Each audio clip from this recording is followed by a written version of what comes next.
Dream Farm is brought to you by Whitetail Institute, research equals results. Hunt Stand Pro Whitetail app. Hoyt Archery. Wildlife Farming, and PH Outdoors. Welcome to Dream Farm. Got a visit today from the NRCS and Pheasants Forever. So I'm going to go through and introduce these guys real quick to the best of my ability. Ben Cottrell and Cole, what's your last name? Anderson. Cole Anderson, and then Eric Novi. My memory is better than I thought.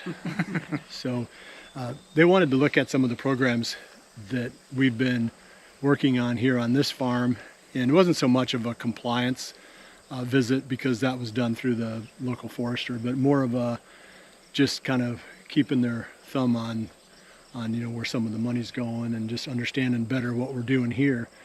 So through the process of that, and I'll touch base on updating you relative to some of these programs in another episode. We're not going to bog this one down, but I really wanted to get these guys in front of you to talk about the programs themselves and what you can do to enroll in those programs and how they can be beneficial to somebody with recreational land. So I'll start it out by saying that I've owned land for quite a while, and the farm that I had in southern Iowa, I had a number of government programs that I worked through the NRCS on, and I think they were hand in hand with the local forester, but they also worked with the private lands biologist quite a bit. So it was maybe a little bit different down there than in this area, because here I think it's almost all through the local forester. But down in southern Iowa, there was a lot of involvement of the private lands biologist. But my experience has been towards the habitat side, trying to make the habitat better for white-tailed deer. And here, maybe even a higher priority is going to be the ruffed grouse, and then that will benefit other species too. So let's talk about real quick. I'm involved in the CSP. Conservation Stewardship Program, yes. Okay, so what, and I also have other programs that I'm doing here. Do you think the one was REAP, you thought? REAP, yes. And that was through the local forester? That was through the our district forester. Local state. Yeah, state funding, yes. Yeah, there's no local forester. There is a local forester, yes. Okay, but the one that I used was the district forester in the state of Iowa. For Allen and Clayton County, yeah. Okay. Yeah. Well, all I know is I got some stuff done and they paid for it. So no, it's a program that you can sign up for, and the NRCS can be a launch point for that too. Rather than making it complicated, trying to figure out, okay, which programs do I go to who? Everybody could just start at their local NRCS, and then that department could point them if they had to go to the forester. Can. Yeah. Okay, so tell me about CSP. Real quick, like what did I do here, and then what are you seeing as far as overall utilization of that program? Kind of the high-level review of the CSP program. It's a 5-year program that we have. We pay kind of an assessment based off of what you're currently doing on your operation, and then the improvements you want to make. We also cost share on those. So in Bill's case, there was some TSI, which you've showed. Yep. Throughout your videos, there's a lot of tree plantings we did through the CSP program. Yep. Those were the two main practices here. Yeah, two main practices. Yeah. There's hundreds of practices within the program. We focused a lot on the forestry side of it. Yeah. There is an ag land side. There's a forestry side. Okay. So Allen McKee, it's unique to Iowa. The 42% of the county here is timbered. So we have a lot of timbered, privately owned grounds here in Allen McKee County. So trying to tap into more. There's a lot of timber practices within it, but so there's a lot of cropland practices too.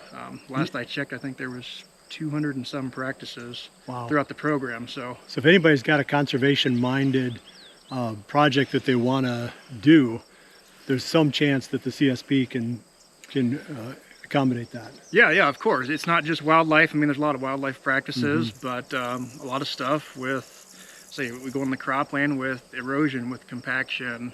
You pick it, there's probably available in CSP for you. So. Okay, good. And is that the main one that you guys are funding out of now?